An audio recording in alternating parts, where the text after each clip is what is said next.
At 16 years old, what were you doing? I know I was not paying some stranger to mentor me in mobile homes or thinking, how can I invest in real estate to make more money and build for my future?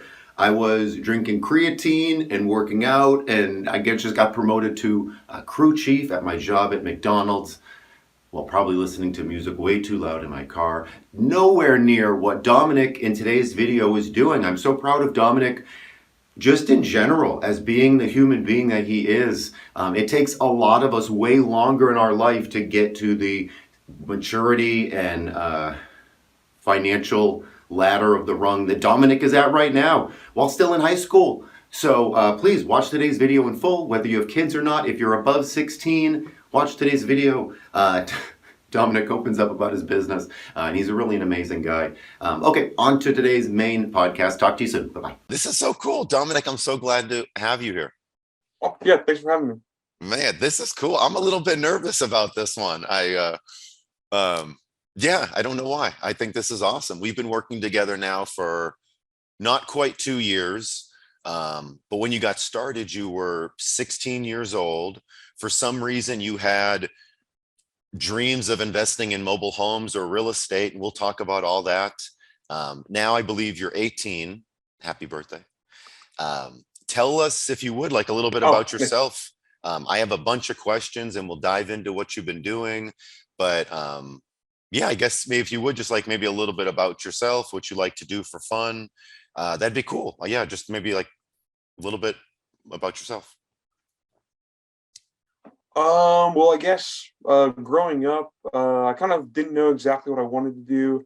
I mean, for a while, I was actually, I don't know if we really talked about this, but for a while, I wanted to do the culinary, or like wanted to go into the culinary industry. And then I guess kind of around maybe my freshman or even sophomore year, I kind of realized I didn't really want to do that. And then I guess through watching YouTube videos, I kind of looked at, real estate investing and ended up finding, mobile homes. And I think it was my sophomore year, I read Rich Dad, Poor Dad. And that kind of really changed the way I even really thought about money completely. And kind of just made me want to save money and then reinvest it to make even more money. So I, before I did mobile homes, another entrepreneurial thing, I know we've talked about this, John, but my brother and I flipped cars at one point. And then, yeah, I guess that's just kind of background on some other things I've done. Dude, that's incredible. We will come back to that because is that common? Do you think like for people now that are 15, 16, 12, 10 is like a side hustle? Is that common? I mean, when I was younger, I felt like it was weird, but I had a few businesses that weren't terrible, but like that was weird. I mean, now is a side hustle normal? Like when you're 10 years old, is everyone having a business? I mean, I certainly wouldn't say everyone. I mean, I do see other teens doing some things like either car detailing services more commonly, or I guess like a lot of different types of side hustles. But I mean, I wouldn't say everyone's has a side hustle like that. Wow, that's incredible. Yeah, we'll talk more about that too. I guess there's so many things to maybe make money now, or side hustles, or even making YouTube videos or making money doing that. I know a lot of people want to strive to do that. But we're talking about mobile homes in this video, in this podcast. You have roughly how many deals under your belt? I've closed 6 deals. Nice. Okay, 6 deals before you turned 18. 6 deals means you've helped 6 buyers, you've helped 6 sellers, you've helped maybe up to 6 parks. That's, almost 20 people that you've helped. There's a lot more to help. There's a lot more to do. Man, that's incredible. I got so many questions here. I was always, not always, but for the longest time, a couple of years, I was always the youngest person at real estate groups, at, the meetups and things like that. And then that slowly changed. And now I'm talking to the youngest person that I know that's a mobile home investor or real estate investor, and a successful one at that. So, man, it's crazy. For me, it's like this is the Circle of life. I guess it all kind of comes around. But that's so cool. Did you notice, this was a huge fear for me when I was 18, 19, but looking like I was way younger. Were you fearful? Are you fearful about people misinterpreting or like your age or looking young? Or was that a big fear for you? Was that a big like mental roadblock that almost stopped you? Or how did you deal with that? I mean, I'd say so at first. Yes, definitely. I was pretty nervous. I remember like the first time even introducing myself to a park manager, just like sitting in my car and like taking deep breaths and thinking, and even like the first couple appointments. I mean, I guess I would see people's faces, and I could tell they just kind of thought I was younger. Or also, I mean, I have people ask me like, "Oh, how long have you been doing this?" And I've had some people just flat out ask me like, "How old are you?" And then whenever especially whenever I was under 18, and I tell them, it usually wasn't like oh, you're, under 18, so you don't know what you're doing. It's kind of like, wow, that's really cool that you're, in this industry, you're that young of an age. But When people see that you care, when you're listening, when you have some answers, when you work with a company, yeah, it all makes sense. And if people are going to super grill you, or they don't want your help, or they don't want your money, then maybe that's not the, motivated seller or the one that we need to be talking to. That's funny. I remember talking in a deeper voice myself, and my friends would make fun of me because I'm talking normal. And then when I pick up the phone, hello, mobile home solutions. And then when I meet people, always when I met people, I was like, I was talking to you. And like, just because of the deeper voice. Like when I got started, I was nervous. Like, you're dealing with people's lives, you're dealing with real estate, sort of. What, were there any surprises? Was this more complicated than you thought? Easier? Were the people? Were the parks? Like, yeah, what was anything that really surprised you? I guess the biggest thing, like, from that I realized at first, or like before going into mobile home investing, I thought all the work would be into like would be kind of, I guess, after I bought the home, into like doing repairs and things like that. But now that I've started, I've realized pretty much like 90% of the work is just finding deals, which I really did not expect. I mean, I also, yeah, like, that's definitely probably the biggest surprise that I have, is just realizing that that is the work, is just finding deals. But yeah. Dude, so true. I know I've said that to you a number of times. Like, okay, the hard work is over. I mean, not really. There's still work to be done, but when you find the deal, when you get it under contract, or you close on it, yeah, it's like, okay, the hard work is done now. The home should sell itself. Unless you bought a bad deal, or it's overpriced, or it's ugly, or a bad deal, then you have to manipulate people, or like try to sell it. Oh, who can I sell this to? Who can I fool into buying this? But if it's a good deal, you market it and advertise it, the home, it's cheesy, but the home will sell itself. Um, with the 6 deals that you have under your belt, roughly, what does that look like from a profit standpoint, if you don't mind me asking, like just kind of the dollars that you've made? So like total profits between all the deals has been a little over 35,000. Oh, So that's mm, that's that's pretty good. That's really awesome for 6 deals. Um, and going to school, most like partly time, part-time. mm. Dude, that's huge. Would you say that you are ahead of where you want to be, or behind? Like, are you feel accomplished, or do you feel like, man, I should have did more? I'd say both, but I mean, I do feel, accomplished for, I mean, doing 6 deals. But I mean, I kind of initially, I guess, I don't know. I guess I thought as soon as I started, I maybe it'd be easy to get to the point of doing like 3 deals a month, and then starting and realizing how much you have to actually, I guess, put in to actually find like a number of deals. Because there's tons of deals where like I really think I'm about to close on a deal, and then something happens where I don't know, it doesn't turn into a deal where either I make an offer that I think like a park, especially parks. I've made tons of offers on parks, and I don't think other than a home I got for free from a park, like of the actual cash offers I've made to parks, they've always been too low, and they've never even like countered. Um, so I mean, I guess realizing how many appointments you actually have to go to, and then how many offers you have to make. Because I mean, a lot of deals I pass up on to then actually only get like a few deals from tons of leads. You don't have any that you're holding. You've sold everything for cash. Yes, all of them. I think my first deal was a consignment deal, and then the other 5 have really been like cash flips.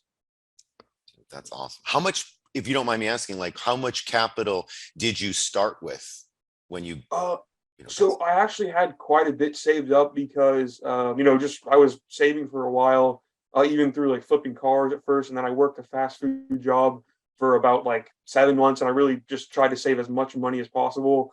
So I think even when I started my job, I was already thinking about mobile homes. So I had a little over 10 grand saved up.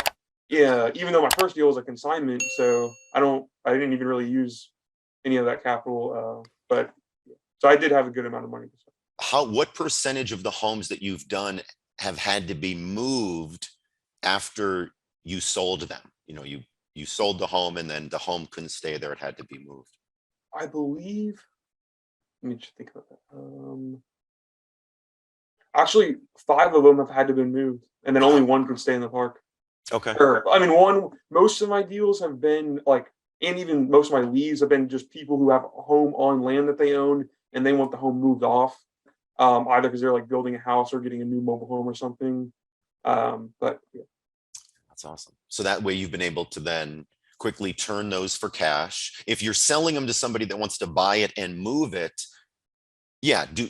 for everyone listening, try not to take payments. If you're going to sell that home and someone's going to buy it from you and then move it, take cash. And I would say now 2022 has never been a better time to sell for cash. The last 20 years that I've been doing this, the first 15 years, you were hard pressed to sell for cash. We were selling for payments. That's what these mobile homes do. Cash flow, cash flow, cash flow.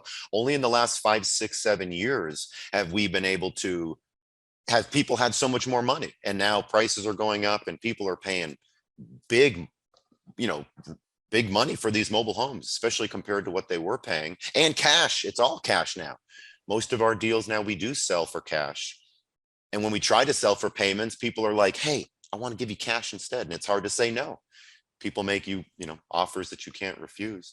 What's something advice for adults that have children that are looking at you and say, man, I would love to have like a Dominic. I would love to have my child be more ambitious. Instead, they're just doing, X, Y, and Z. And I'd rather them be more ambitious like Dominic. Is there anything that looking back helped spark that or change that? I know you said you were flipping cars with your brother. Is there anything that got you into that mindset? I really have I have had ambition of, I guess, building wealth. I don't know, reading Rich Dad Poor Dad really did kind of change my mindset as far as, I guess, kind of saving money and things like that.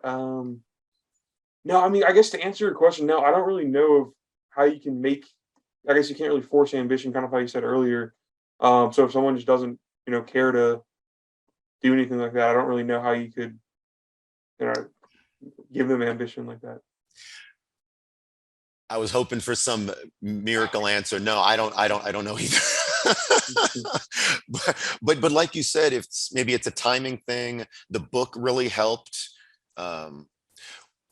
Do you feel like you have people to talk to? Do you feel like alone in your, in your quest for like creating a business? Do you feel like, with your friends, you're like talking another language, or do you have people to talk to about this, or like-minded, like a support group? No, not any sort of like team, nothing like that, John. Okay. No, I have talked to some friends about this, kind of what I do, and they think it's really cool.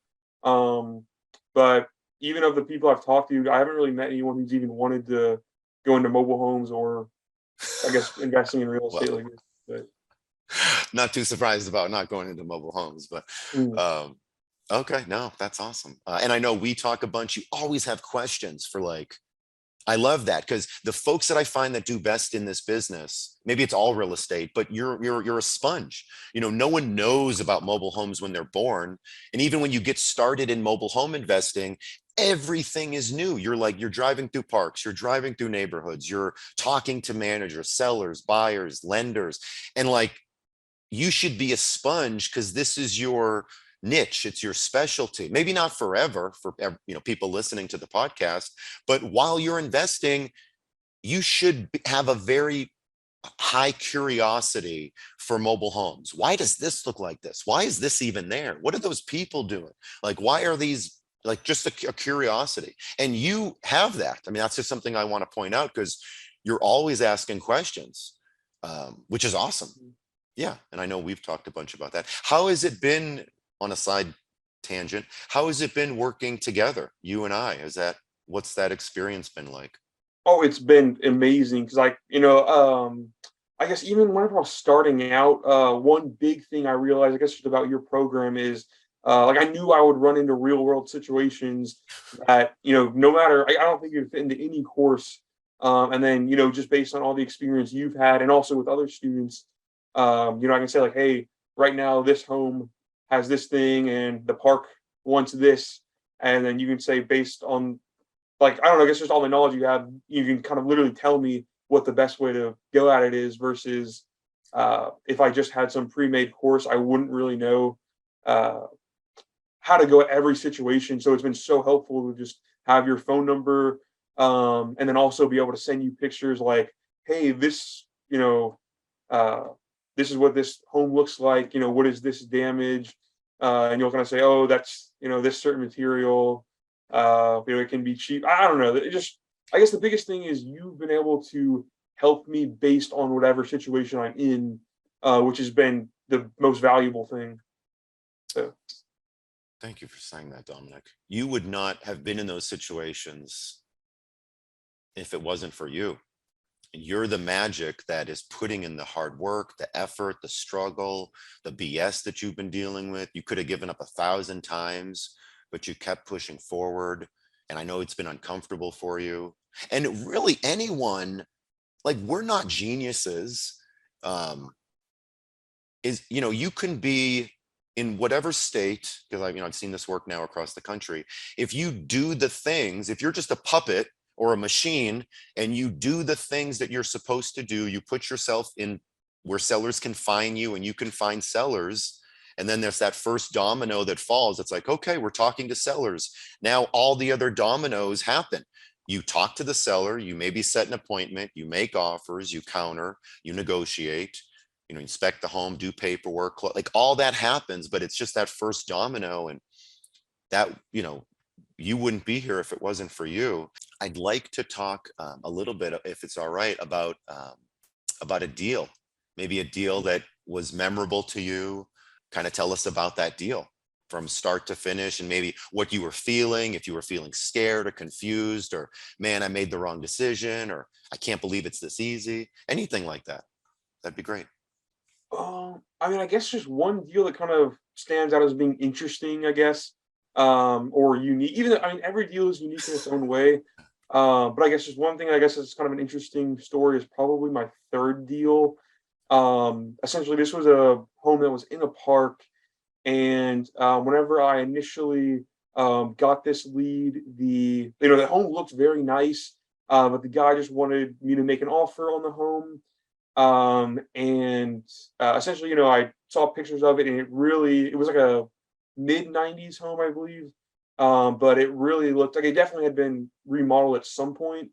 But we kind of, after just talking, we decided that we'd probably be at like around like $10,000 or less to buy it. And then the guy, I just was communicating with him through email, and he did not even respond at first. And then like a month later, he was like, y'all, $10,000 is super low. I think he said he had purchased it at some point for like a few years back for like 20 or something. And then, but basically whenever he contacted me again, he was leaving to go to Egypt in like 2 days. And then said he would sell it for like 15. And then we countered with 12. And then he kind of asked if we could do a consignment, or I never even offered the consignment, but he asked if we could do something like that where we sold it for him. And I said, based on people's time frames, sometimes we can do things like that. And then I talked with you, and you were like, hey, if he can, leave the signed over title, then yes, we could do that, because then we could send him the money after that, and we could still have plenty of time to find a buyer. Because there's no way we're going to be able to find a buyer in like 2 days before he leaves. But the thing was, he was not, okay with just leaving the signed over title, because, if we were, unethical, then we could essentially just, steal the home in a sense and sell it, and then never wire him any money or anything. So what we decided to do was try to find either a attorney or a title company to essentially be the middle person in this whole transaction, where he would send them the title, and then once we found a buyer, the buyer would send them the money for the home, and I guess like a total sale price, and then the title company slash attorney, whoever we found, would send him his agreed 15,000, and then take their fee of whatever they charged, and then give me the rest as the profits, and essentially just honor the consignment agreement.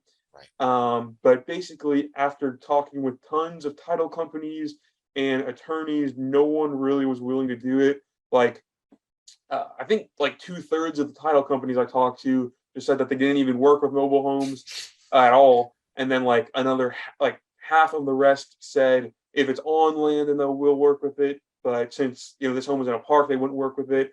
And then whenever I kind of explained the rest of it, how he's in Egypt, and we want them to kind of just be the middle person and take money, then a lot of them are like, oh no, we can't really do anything like that.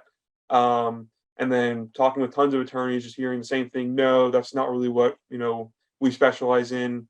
But eventually, after talking with tons of attorneys, I found one guy who said he would do it.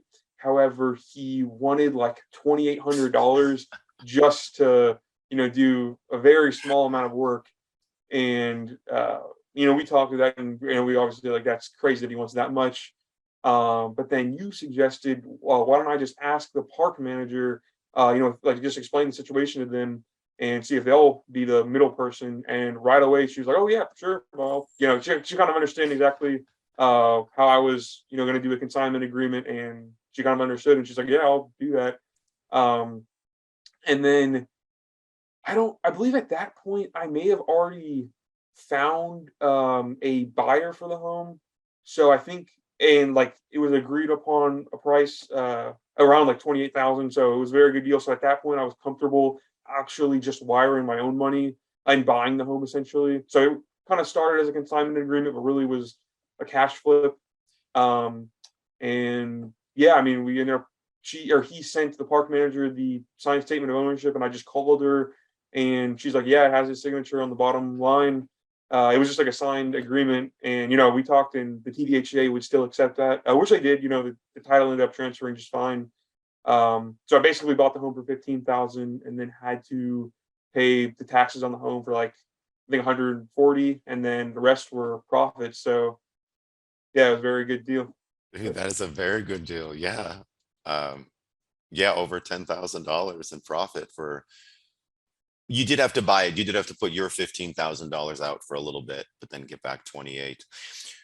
Have prices surprised you? Like, are prices going up, or have you noticed them from when you started? Are they continuing to rise, or have prices surprised you like on that one? Or what have you thought about the prices? I mean, I would say in different areas that's been the biggest surprise. Um, yeah, I mean, I'd say just between areas, like one home, I think it was the fifth home I sold. Uh, Basically, it was kind of in a more rural area, and was about an hour and a half north of me. And it was a 3 bedroom, 2 bath. It's a mid 80s home, but it was a handyman special, and there really was not much demand versus areas like an hour south of me. There's would be tons of demand. Uh, and the home that I sold that was like, an hour and a half north of me would have probably sold for, I don't know, maybe double the price, but I don't know. I guess the biggest thing is how different areas affect the price. Yes. Areas, parks, like, I mean, parks, one park next to another park in some areas. And you can go into it like, I'm getting such a good deal, and then realize like, oh, this, I didn't have all the knowledge, or I didn't have all the facts before buying this, and I overlooked something small, but it's, that's really costly. You said before, like you were practicing talking to a manager in your car and kind of rehearsing. Do you have anything that you tell yourself, or pep talk, or you listen to the music real loud, like anything to help you do it, like get past that fear? I mean, I say at this point, I've just kind of talked with so many park managers and gone through quite a few appointments where it's definitely become easier. Yeah. So I guess just through experience, I just get more used to it. But uh, I don't know. I think the biggest thing is just having experience doing it, realizing it's not a huge deal. And as long as you can help people, then they're willing to work with you. Uh, so no, I mean, there's not really anything I would do other than, I mean, I definitely was taking deep breaths. Even my first deal was a consignment agreement. I was very nervous. Like, I'm just a kid. How am I gonna, these people are really gonna, sign to Dude, have I me essentially, know. find them a buyer for their home. But then I guess the biggest thing is just doing it, realizing I can do it, and then I'm not as nervous going into it in the future. I guess that's true. Like with most things like that confidence, that like little bit of confidence builds up like a snowball kind of down a hill. And yeah, the more you do like the little things, even just like working out like every day, it's like, oh, okay, I feel better and I'm more confident, and oh, I'm stronger. And then just doing it ultimately. Um, and what is it? Courage is not like having no fear. It's just still doing the thing in the presence of the fear. Um, and you're still having fear. You're going to own parks. You're talking to brokers now about parks and sellers about parks. And that's, I'm sure, a little bit fearful. Mhm. This is something I don't ask often, but what's your why? A lot of people, kind of talk about the why. You need a why in this business, or to do anything, like you need a why. What is your, why that you're doing this? I mean, I have had the goal of buying a park for a while now, or that's kind of always been a big vision.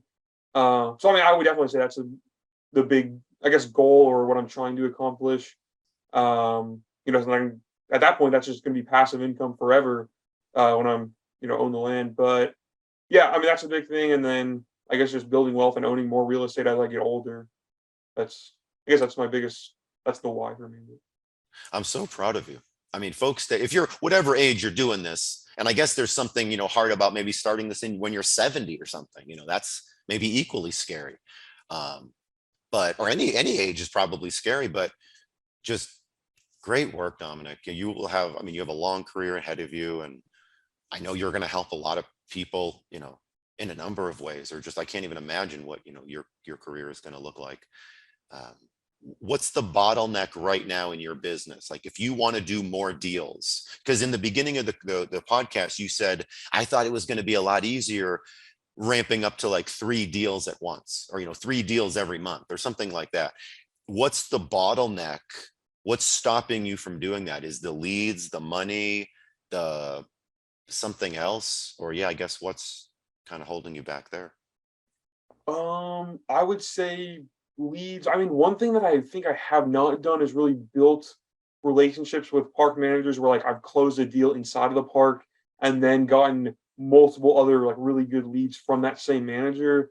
I mean, I have gotten a home for free, and I was like, there was basically one park where they were considering, they just thought they had to demolish the home. So it was like a hoarder home, smelled horrible. I've been in quite a few really bad smelling homes, and this one was by far the worst.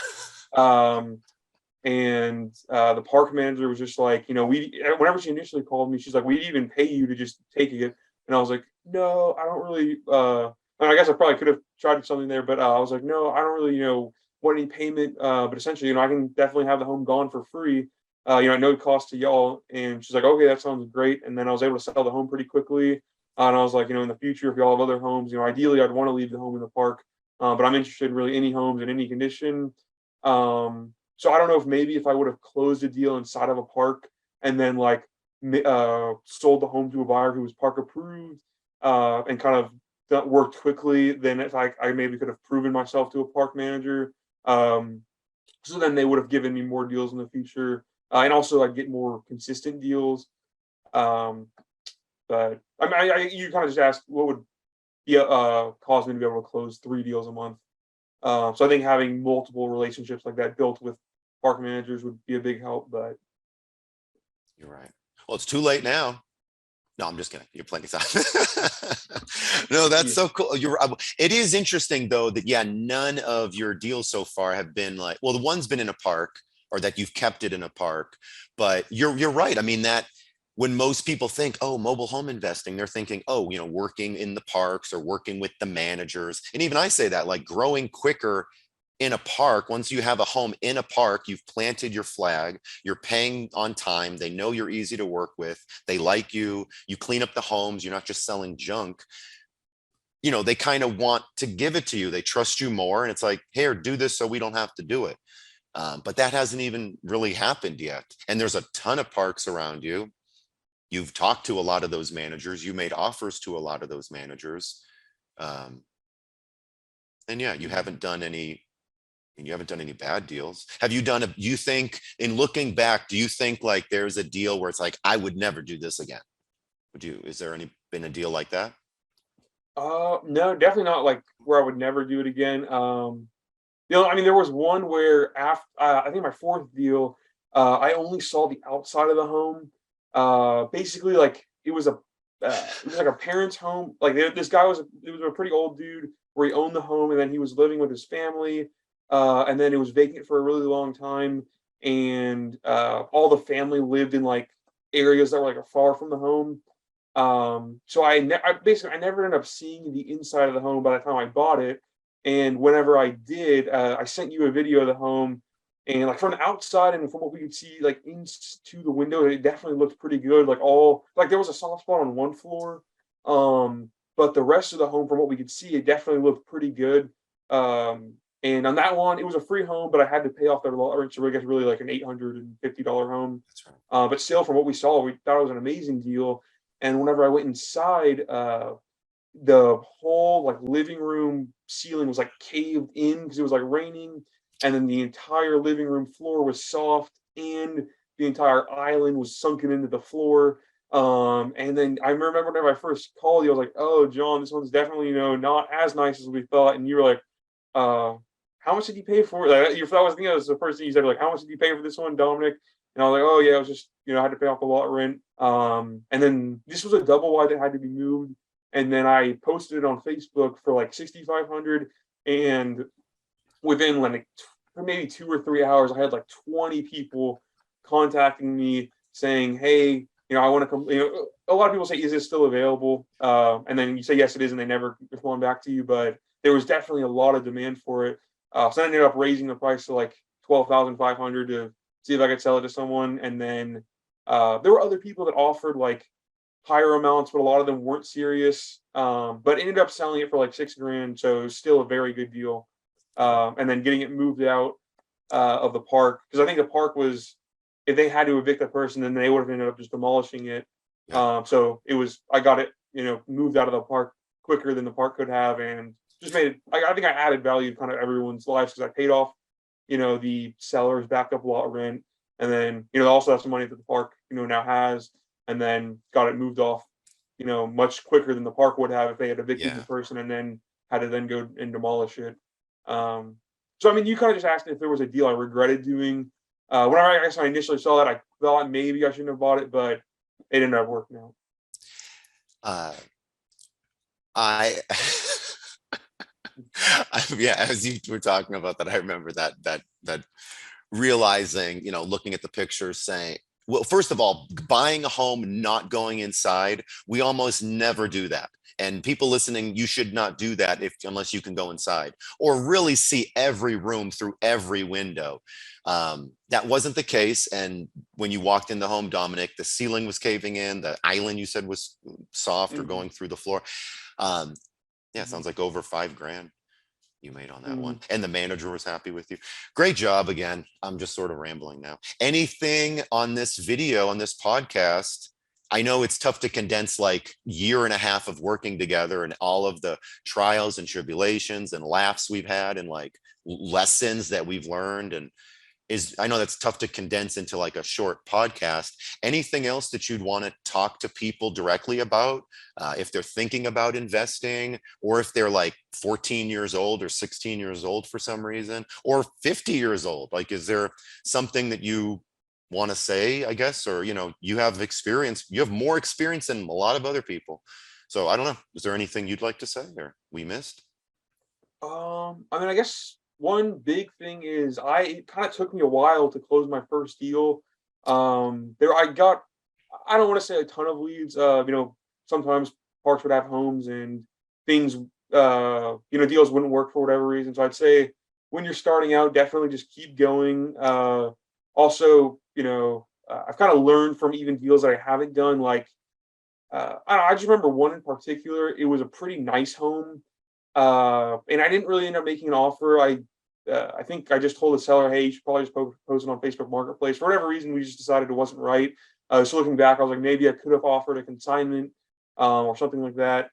But I don't know. I'd say if you're new and you just feel like you're losing a lot of deals, I'd say just keep going, and I guess just keep learning from the deals you don't do. But yeah. So well said. Learn from all of that, or everything. I mean, what's working, what's not. Keep track of your finances, what's working with marketing, with making offers, with closing, with negotiating with certain parks or locations, or the list goes on. Great, great point, Dominic. And you did I think that's important in the beginning. Like you said, you passed on some deals in the beginning. You made a lot of offers. Your first couple deals, in my opinion, when someone's getting started, your first few deals have to be just banging. I mean, they got to be really good. They don't have to be super, super good, but they can't be losers or skinny. I mean, we never want to do skinny deals or losers, but especially in the beginning, like you have to set the bar high. And, I mean, you could have done, and you still could do skinny deals all the time, but obviously we're looking for, safe, profitable deals. And now you have more of a reputation. Now you have more advertising. Now you're making more money, so you can do more advertising, where in the beginning you're, doing more free and inexpensive stuff. Now you can really start to make more of a name for yourself, with mobile homes, with parks. Thank you for this. I remember the first time that we were talking, I remember just where I was. And I remember just thinking like, this is cool. Like seeing or hearing, Dominic on the edge, on the precipice of what is going to come. And we all make that decision for ourselves every day. When we wake up, we make decisions, and it's that constant, day-to-day activity. Like no one thing you did made you this success. It's that constant day in, day out activity, where a lot of it is unsexy. A lot of it is just, mundane, or you're questioning yourself, or man, is this worth it? Or should I be doing this? And the answer is yes. Anyway, thank you so much, Dominic. I'll talk to you soon, I'm sure.